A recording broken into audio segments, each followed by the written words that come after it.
crap. What the f? Holy f, I just saw him again. That thing's like looking at us, bro. What is it?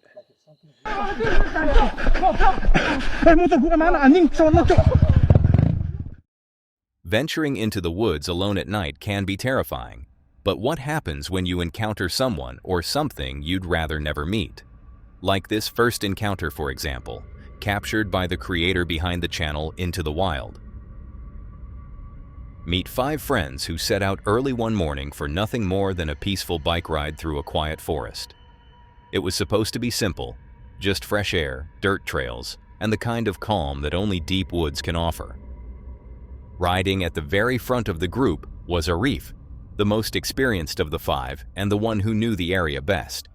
He led the group confidently along a narrow forest trail, enjoying the stillness of the early hour. But as the boys rounded a gentle uphill bend, Arif suddenly slammed his brakes and came to a dead stop.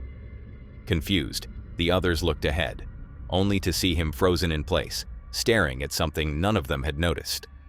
Up on a small rise, barely 10 meters ahead, stood a tall, pale figure. From a distance, it almost looked human, but something felt wrong immediately. Curiosity pulled Arif forward. He climbed off his bike and walked slowly toward the figure, trying to make sense of what he was seeing. But the closer he got, the more his confusion twisted into fear. Mat, apa anjing? Mat! Yan! Wih, itu Cuk. Astagfirullah Cuk. Astagfirullah. Mat, motor lu dulu Cuk. Astagfirullah. Motor lu Yan. Astagfirullah.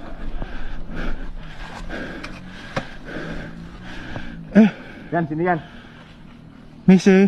Berarti dari tadi itu tuh. Nah. Ada batu tuh. Misi Mbak. Permisi.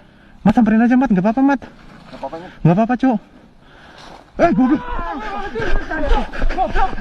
Motor gua kemana anjing? Sono Cuk.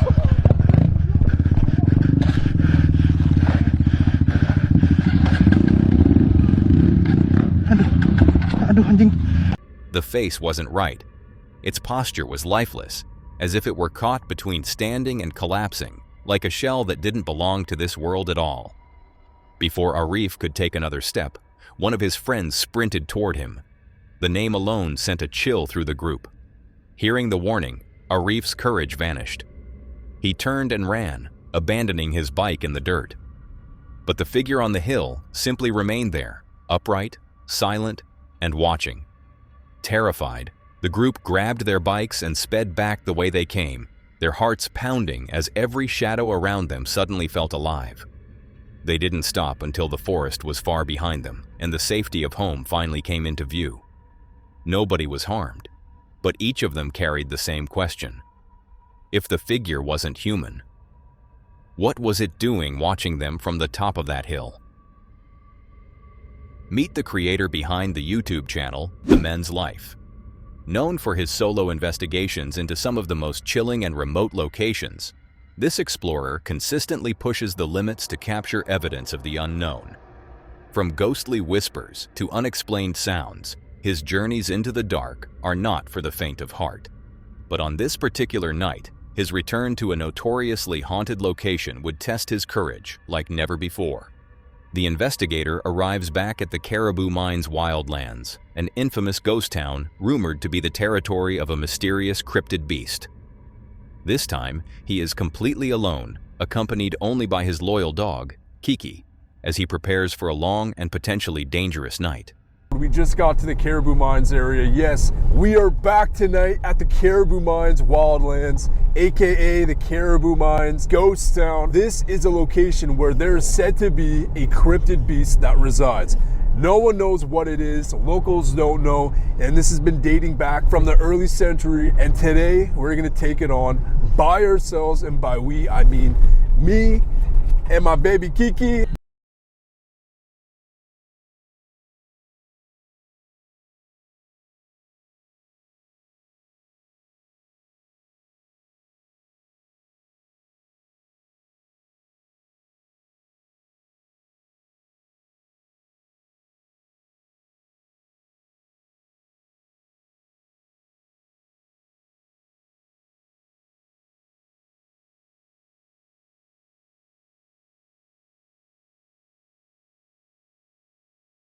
it's time. He sets the scene by recounting the area's dark history as a bustling gold mining town, a place steeped in the residual energy of those who lived and died there. Aware of the risks from previous visits, he is nevertheless unprepared for the horror that is about to unfold. As dusk settles over the desolate landscape, the explorer sets up his camp. The initial quiet is shattered the moment he activates his spirit box. What began as an attempt to communicate with the spirits of former miners quickly descends into something far more sinister.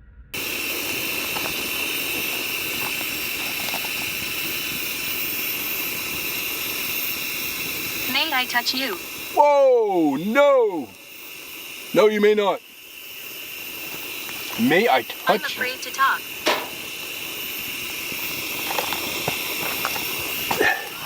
You may not touch. What the?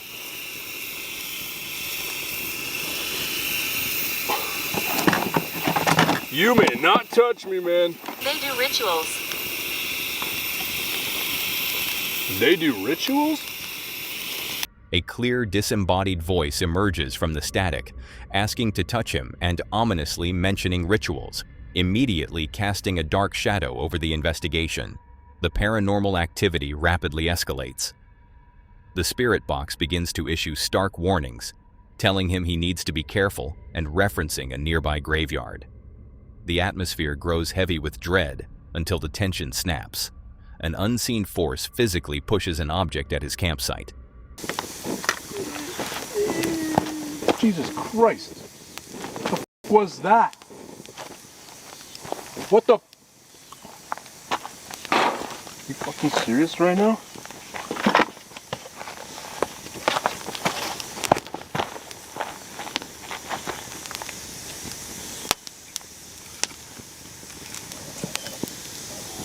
Look, I'm here. Jesus. Who are you?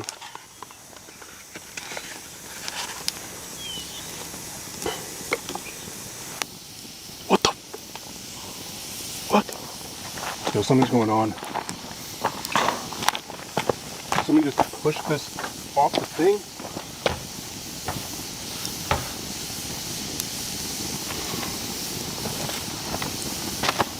I'm gonna lose it. I'm literally gonna lose it. Can you see us? No? With his heart pounding, the investigator realizes he is no longer just dealing with ghostly voices. Something is there with him, capable of interacting with the physical world. Seeking some form of safety, he retreats to his tent, but the terror is far from over. A series of loud, violent bangs erupts against the tent fabric, as if someone, or something, is aggressively trying to get in. What's up? Literally, what the fuck? No one's there. What the fuck?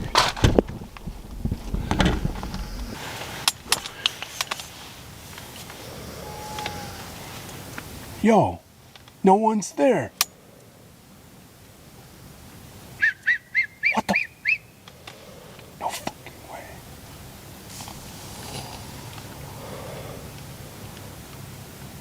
Guys, I'm literally looking out and no one's there, and it's going on as we speak. What the fuck? He frantically peers outside into the pitch-black woods, but sees absolutely nothing. The relentless banging continues, confirming his worst fear. Whatever is tormenting him is completely invisible. Once the assault subsides, the creator summons the courage to investigate. Outside the tent, he makes a chilling discovery on the side of his equipment case, a distinct and unsettling print. It appears to be a large, strangely shaped palm or even a foot left behind by the entity that had been terrorizing him moments earlier. He now has physical evidence of his unseen attacker. Although the investigator ultimately left the location, the encounter left a permanent mark. The combination of threatening voices, physical aggression, and the chilling screech blurred the line between a haunting and a cryptid hunt. What truly lurks in the Caribou Mines wildlands remains a mystery. a powerful unseen force that does not welcome visitors. When spirits of the past decide to make their presence known in the most terrifying ways imaginable, the places steeped in tragedy becomes a risky endeavor. Tonight, we're exploring a chilling investigation on a notoriously haunted mountain. Meet Angelo, the creator behind the YouTube channel Exploring with Angelo. Through his videos, he bravely travels to some of the world's most remote and paranormally active locations, determined to document the unexplained. From desolate forests to long-forgotten sites, his explorations aim to capture evidence of what lies beyond the veil. But one night, a return trip to a familiar, menacing mountain would deliver an encounter more terrifying than any he had ever faced before. Angelo arrived once again at the base of Mount 7 in British Columbia, a location as beautiful as it is deadly. He began by recounting the mountain's grim history, a place known for tragic accidents involving miners and lumber workers, suspicious deaths, and fatal paragliding incidents. It's also haunted. What we do know is that it's haunted by, probably people who used to work up in that area, which is a very dangerous spot to be in, especially during the winter. I have been up there during the winter time, and it is quite treacherous. So we do know there's deaths from, lumber workers, miners, all that sort of thing. And yeah, there's also something else going on up there. On multiple occasions now, I have seen something, and I don't know who or what it is. It's a place with a dark, heavy energy, and Angelo knew something else was there. Something he had seen on multiple occasions and was hoping to understand. He decided to head toward the summit to set up camp for the night. As he made his way to a familiar campsite, the first strange event of the night occurred. He immediately noticed something was amiss. The large metal fire pit that was a permanent fixture of the camp had completely vanished. It smells so good up here.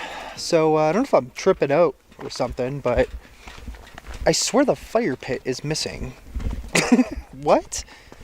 So the spot is empty, and there's no one here, which is good. That means we might be able to camp up here again. I am obviously going to go to the top, because you have to. If you come up here, you literally have to go all the way to the top. But I'm kind of confused. Where did it... Yeah, it's literally missing. Unless I'm tripping or somebody moved it somewhere. There is legit no fire pit anymore. That doesn't make sense. Okay. Yeah, wasn't it like literally right there? Either someone stole it. I would not be surprised if that was the case. Yeah, that's weird. Odd. So yeah, there used to be like a building over here, which is gone now. I don't know why. Confused and unsettled, he scanned the area, but the pit was nowhere to be found. He was left wondering if it had been stolen, or if something far stranger was already at play, signaling the start of a very active night. As darkness enveloped the mountain, the atmosphere grew tense. While settling by his newly built campfire, a loud, distinct thud echoed from the woods nearby. A second, louder knock followed, too forceful to be a falling branch or an animal.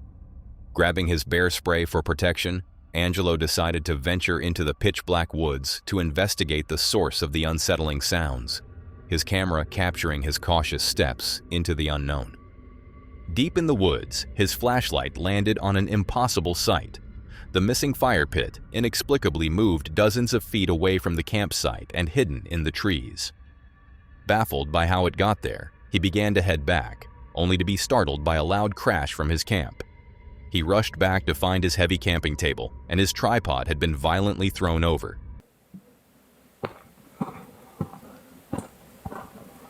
It sounded like something crashed.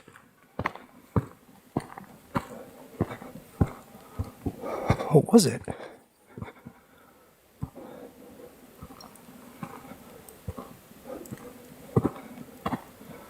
I don't see anything. Wait, what the f***? Whoa! How the hell did that happen? What the f***? Something knocked the table over. And my tripod. Okay. There was no one around, and no logical explanation for what could have possessed the strength to cause such chaos. Deciding to relocate, Angelo drove further down the mountain to a spot with an even darker history. Using GPS, he confirmed he was at the exact location where 2 bodies were discovered in a car under suspicious circumstances, a spot he had unknowingly camped at a year prior.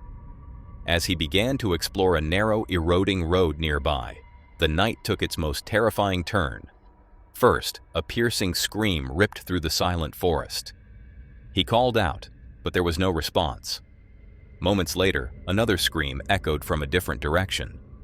Suddenly, he froze. Holy crap. What the f***? Holy f***, I just saw him again. What the f***? What the f***? Guys? Oh my god, I'm sorry, but... Holy crap, that scared me. Oh my god. I just saw the man up there again. With the half-missing face? What the... What are you? Standing in the darkness was the very same entity he had seen twice before. A man with half of his face missing. The horrifying apparition appeared for a split second before vanishing, sending Angelo running back to his car in sheer terror. After the horrifying encounter, he noticed something new. 2 distinct, unexplained handprints were now pressed against the hood of his car, as if something had leaned against it while he was gone. Overwhelmed by the escalating and aggressive paranormal activity, Angelo knew it was time to leave the mountain for good. Some spirits remain tethered to a location, their tragic ends replaying for anyone brave or foolish enough to witness them. For Angelo, his final trip to Mount 7 was a harrowing confirmation that he was not alone on that peak. The chilling screams, the violent poltergeist activity, and the terrifying sight of that spectral figure are proof that some places should be left to the dead. The handprints on his car serve as a final ghostly reminder of who or what is still wandering that mountain, waiting for its next visitor. The moment you realize you're not as alone as you thought, venturing into the woods alone for a night of stealth camping no longer stays a peaceful escape. Tonight, we're diving into one of the most disturbing stealth camping encounters ever recorded. Meet the creator behind the YouTube channel, The Northwest Wind, an avid outdoorsman who documents his stealth camping adventures. Through his videos, he seeks out secluded spots to spend the night, sharing his experiences with a growing community. His missions are usually quiet and uneventful, a simple escape into nature.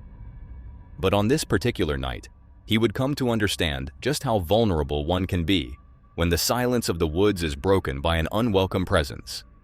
The adventure began like any other as he headed to a local park with plans to hike off the main trails and find a hidden spot to camp for the night. He was well aware that he wasn't supposed to be camping there, but the thrill of a stealth mission was part of the appeal.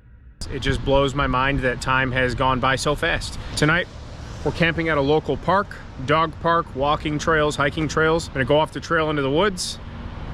We're camping stealthily because everyone's always like, why not stealth camp at a campground or a park or something? So that's what I'm doing. Your suggestion, that's what you're getting. After walking for a while, he pushed deeper into the woods, bushwhacking his way to a location he believed would be perfectly secluded and flat enough for his tent. So that was the end of the official trail. There's all kinds of unofficial trails that go all through these woods. It's a couple 100 acres. Don't think you're allowed to camp back here, but I'm not camping. I'm just gonna lay my head for the night in a stealthy way.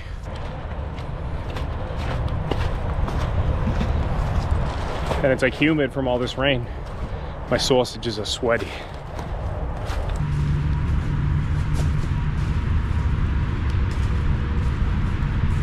Always have to come back for the camera now. Of course I dropped it in the snow. That's always good too. I love dropping my camera in the snow. Fabulous. We're gonna bushwhack a little bit. We've been walking for about 15 minutes. Just as he found what seemed like the ideal spot, he stumbled upon something that immediately unsettled him: the tattered remains of an old tent and tarp. The discovery sent a strange vibe through him, a clear sign that someone else had been there before. But the state of the camp left more questions than answers. What do you know? This looks like a tent or a tarp. That kind of sketches me out.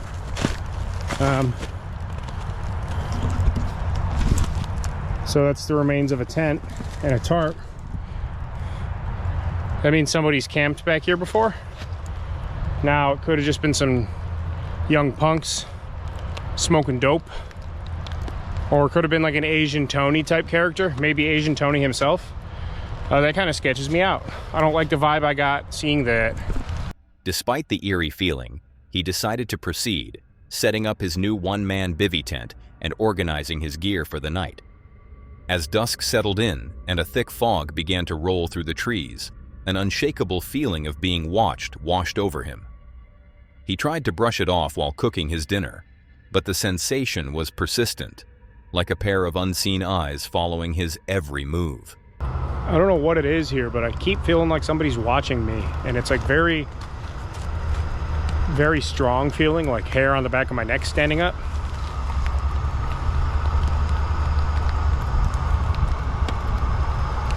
I don't know. I just keep feeling like I'm being watched or something, though. I don't know. There are people around for sure. It's a very public park area, but I'm off the main trails by a ways.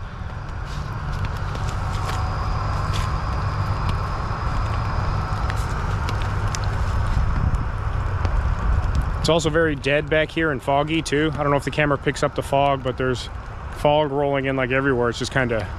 Later, someone walked by on a distant trail, which was normal for a public park. However, his initial unease returned with a vengeance as he settled into his tent for the night, a strange feeling still lingering in the air. Later that night, tucked inside his tent, his worst fears were realized. He heard footsteps outside, very close by. He froze, listening intently as he realized it wasn't just one person, but two, whispering to each other just outside his shelter. There's somebody, hang on. I don't know if they can see it or not through the tent. I don't think so. I'm leaning right up against the light, but somebody's walking around out there very close to the tent.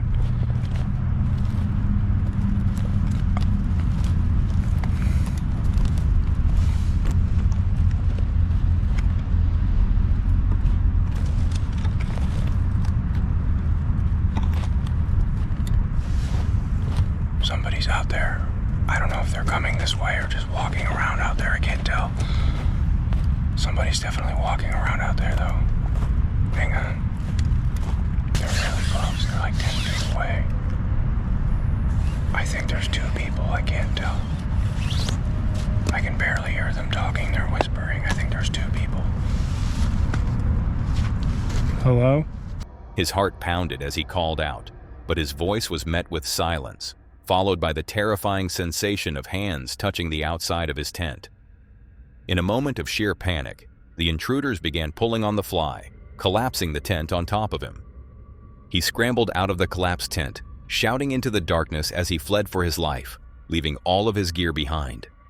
He could smell cigarette smoke hanging heavy in the air and could see the figures of the two people standing over his campsite. He ran blindly through the dark woods, falling multiple times as he tried to find his way back to the main trail. From a clearing, he turned back and saw a light, getting bigger as if it was moving toward him, prompting a final, desperate sprint to his car. The next morning, he cautiously returned to the scene to retrieve his belongings. His fears were confirmed when he found his campsite had been tampered with.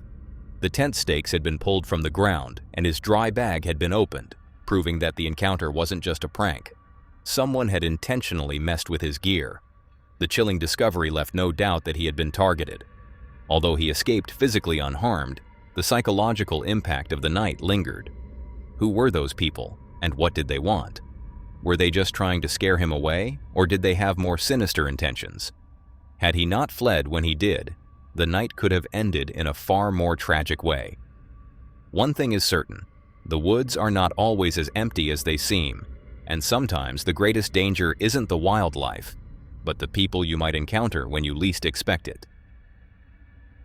Exploring a forest known for witchcraft and strange disappearances is a terrifying prospect, but some are brave enough to seek out the truth.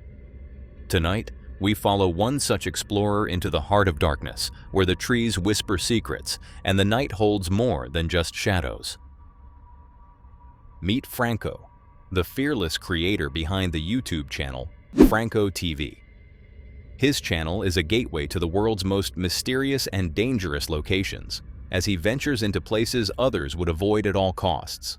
From haunted asylums to forbidden territories, Franco documents the chilling reality of what lies beyond the veil of safety.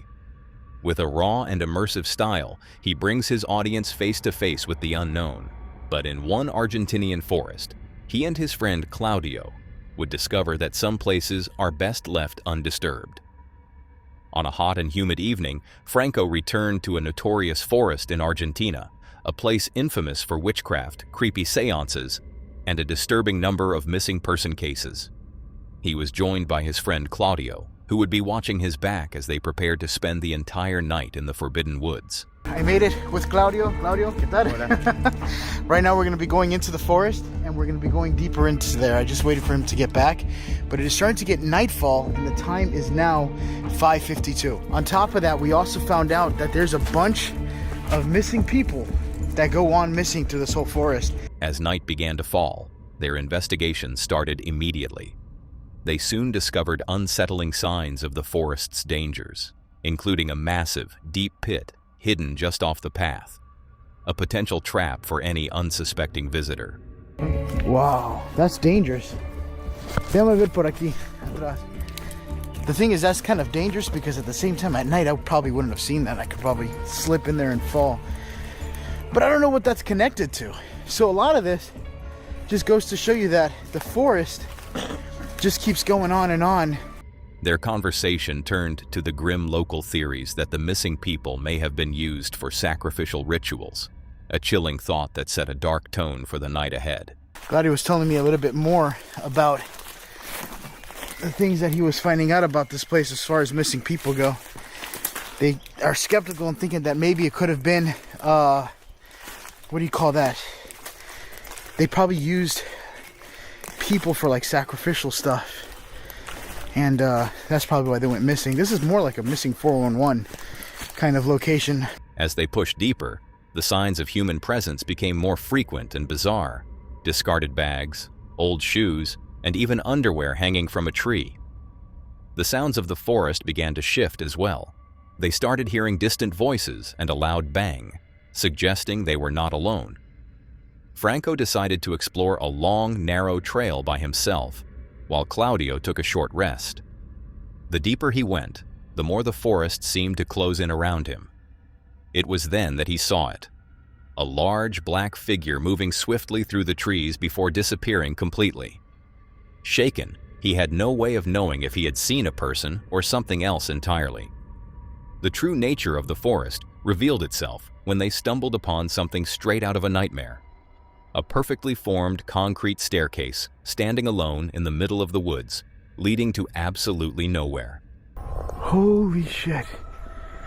Look what I finally found. I don't know if you guys ever read Reddit stories about creepy stuff, but there's stories about staircases that are found in the woods and you're not supposed to go near them. And if you see the staircases, you are to walk away because weird things will start happening. Could put you in a different place or something. But look at this. This looks like it was just teleported here in the middle of the fucking forest. This unsettling discovery was soon followed by another. The creepy Virgin Mary shrine that first brought Franco to this forest. This time, they examined it more closely, finding offerings, money, and clear signs of witchcraft, including feathers wrapped tightly in string inside a cup. And then you got this weird stuff. Look at this. There's like feathers. So there's feathers in this cup, and then right inside there is wrapped with string and rope. That could be witchcraft. Could very well be, but this is where they do a lot of sacrifices, is right here. The air grew heavy, and the sounds of breaking twigs nearby made it clear that their presence had been noticed. As complete darkness fell, they decided to build a small fire, hoping it would keep the mosquitoes, and perhaps something more, at bay. This decision, however, seemed to act as a beacon. The fire we got going on here.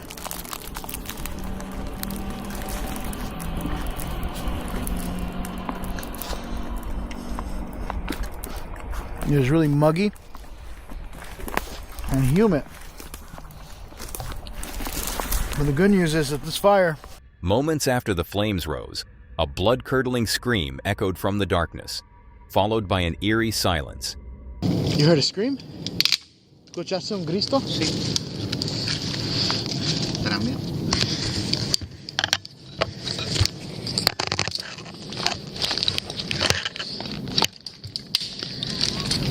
Oh, sí, yo lo escuché. ¿También? Sí.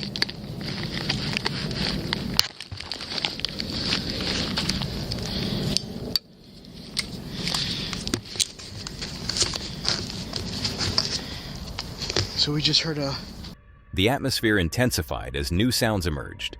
First, a strange whistling, and then, most unnervingly, the faint sound of someone singing a haunting melody from deep within the pitch-black woods. See, I'm thinking we're gonna have to turn off the light because the fire, because it might be calling people over here. See, there is someone singing right now out in the dark. The situation grew increasingly tense. The singing faded, replaced by the distinct sound of footsteps crunching on leaves, slowly but surely moving closer to their camp. Claudio, now visibly on edge, armed his bow and arrow, prepared for a physical confrontation. Suddenly, Claudio froze, claiming to have seen glowing eyes watching them from the darkness. He just saw eyes glowing. And I've seen those eyes before. If you guys see what I think I'm seeing, hold on, I'm going to use my other camera here. Switching to my psionics. If you see eyes glowing, I've seen that somewhere else. ¿Qué es eso? I just heard something to my left here.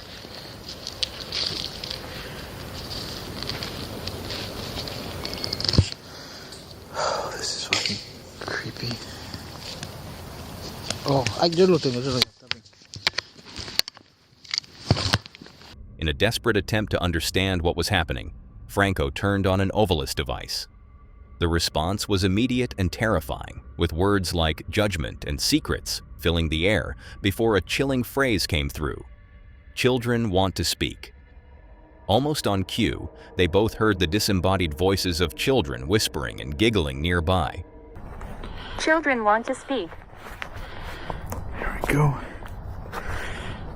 I just heard little kids. See, I just heard it. He said that there's definitely spirits here. I just heard what sound like children. Many lives were lost. I bet they were. 100% I am hearing. After a long and terrifying night, with the activity only getting closer and more aggressive, they finally decided to leave at 4 in the morning. They had survived their night in the forest, but the experience left them with haunting questions. Were the sounds caused by the spirits of the missing, delinquent locals hiding in the shadows, or something far older and more sinister that calls the ancient forest its home? In a place where human and supernatural threats blur together, one can never be certain what they will encounter. The forest keeps its secrets well, and the voices, footsteps, and glowing eyes are a stark reminder that some mysteries are not meant to be solved. Franco and Claudio were fortunate to escape with just a story to tell. For others who have entered those woods, their stories may have ended in the suffocating silence between the trees. Exploring the dark legends of a local haunt can be a thrilling adventure, but what happens when the legends prove to be terrifyingly real? Tonight, we follow a group of explorers into a place known for its dark history, where they come face to face with something that defies explanation. Meet Brakas, the creator behind the YouTube channel bearing his name. He and his friends are paranormal investigators who venture into some of the most haunted locations, seeking to uncover the truth behind chilling local legends. From abandoned buildings to cursed landscapes, their goal is to document the unknown. But on one particular night, their investigation into a place known as Haunted Hills would lead them to an encounter far more disturbing than they could have ever prepared for. Joined by his friends, Carlos, Manny, Jonathan, and Eduardo, Bracas arrived at the base of the infamous Haunted Hills in Albuquerque. The location's dark reputation stemmed from the story of a hermit who, long ago, would allegedly drag women up the hill to their deaths. Carlos, who was familiar with the area, explained that it was also a hotspot for witchcraft and strange rituals, a place where shadowy figures had been seen shuffling through the brush. In this video, we're going to be exploring mystery of the Haunted Hill here in Albuquerque. I found out about this place because of Carlos. Carlos is one of the YouTubers here in Albuquerque. He has gone into Ghost Town. He has gone into a lot of places. But one of the places that I got really interested in was Haunted Hills. One of the reasons why this place is haunted is because a long time ago, there was this guy that killed women. A lot of women used to disappear.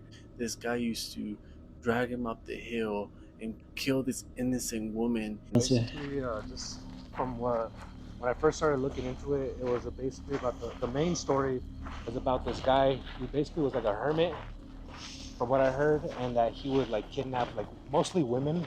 I'm not too sure about like children and shit like that, but he would lure women up to like this cave up here in the mountain, and he would fucking, I don't know if he like sexually abused them or anything like that, but he would kill them. And now, well, I've experienced like just seeing him or hearing him like walking, dragging bodies, stuff like that. You can be on the trail, because this is a big trail. Like in the daylight, it looks completely different, but when you're walking, you can hear things behind you shuffling. So like up in these hills, they talk about those walkers, you know what I mean, being present. You got to be careful. There's a lot of witchcraft done up here, a lot of rituals. There's a lot of stuff. We were sitting right here, bro, and fucking, I kid you not, bro, we saw something shuffling through this, right through here, bro. See where that trash can is? Yeah. It went right behind that fucking bush right there next to the cactus, dude. Eager to connect with the spirits of the hill, they decided to start their investigation with a spirit box session, hoping to communicate with whatever lingered there. As they began their session, the atmosphere grew tense. They called out into the darkness, asking for any spirits to make contact through their device. If there's any spirits here with us, can you connect with us? Can you make any certain sound? The spirit box, you can connect. Is there anyone with us right now? What's your name? L? C? The box crackled to life, delivering fragmented responses and names: Gerald, Ivy, Christina. But the session took a sinister turn when a cold, clear voice delivered a chilling threat, warning them it would make them suffer. Shaken but undeterred, the group decided the negative energy was too strong where they were. They turned off the device and began their ascent up the dark and treacherous trail. I'll make you suffer.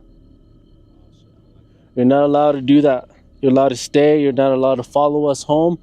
You're allowed to stay here at this place. I said we come with respect. We're not trying to cause any trouble, you know, do anything like that. Yeah, I think that's the reason why, because there's a lot of going on right now. Like them are playing around over there. We're not really being serious about it. So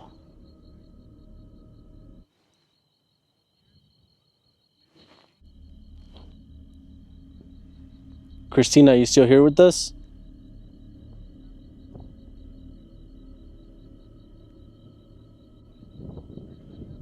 No, let's try somewhere else, I guess. Thank you, Christina. All right, thank you. Goodbye. All right, guys. So I'm going to start recording. We already got a little bit of some activity going on. We got a name of Gerald, and a woman's name, Ivy and Christina. Remember those names? Heather. As they climbed deeper into the hills, Their unease intensified. A foul, pungent odor, which they identified as human and not animal, filled the air. They couldn't shake the feeling of being watched, constantly hearing footsteps trailing just behind them. Their paranoia spiked when a rock was suddenly thrown from the darkness, landing unnervingly close to the group. They knew they weren't alone. Do you guys smell that? Yeah. Like piss? Smells like fresh piss, dude. It's not animal piss though. It's fucking Human oh, yeah, I piss. smell piss. Human piss. The brightest one I have is the one that fucking Brian's using right now. What the fuck was that? Was that you? No. That was you, bro. No. Don't fuck with me, guys. Was that you or not? Tell me, dude. That's right Nah, there. someone threw a rock. Oh, fuck you guys. Stop, dude. Hold on, I keep like hearing footsteps. Just as they were nearing the top, one of them spotted something unsettling against the skyline. At first, it appeared to be a strangely shaped tree, but as they focused their camera on it, their blood ran cold. The figure was moving. What is it? What the frick is that? Yeah. I don't know. Oh, very top, bro. Oh, nah, bro. That thing's like looking at us, bro. What is it? It's a tree, bro. Nah, bro. It looks like it's moving, bro. He slaps the. I don't see nothing. It's because don't look at it directly, bro. Look kind of up and you can't see it. I'm trying. No, up on the top, bro. Very top. Very top, like someone's standing right there, waiting for us. It's a tree, bro. Something just right there, dude. Something just fucking. Oh, nah, bro. Nah, bro. No. That thing's moving, bro. It swayed unnaturally, and then, in a terrifying moment, it lurched sharply to the right as a loud noise echoed from its direction. Panic erupted. This was not a tree, nor was it any animal they could identify. Realizing they were being watched by an unknown entity waiting for them at the peak, they abandoned their investigation and scrambled back down the hill to safety. Bro, it actually just fucking moved to the right. What the fuck? Did you hear that? Dude, something just fucking moved right there, dude. Oh. Yeah. Alright. We're in the safe zone. We don't see it no more, bro, because... Alright, give me a sec.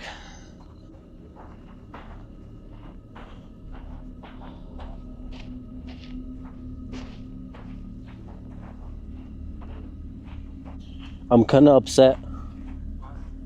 We didn't get to go up, but the thing that we saw was not really human being, was not an animal. I think it was something like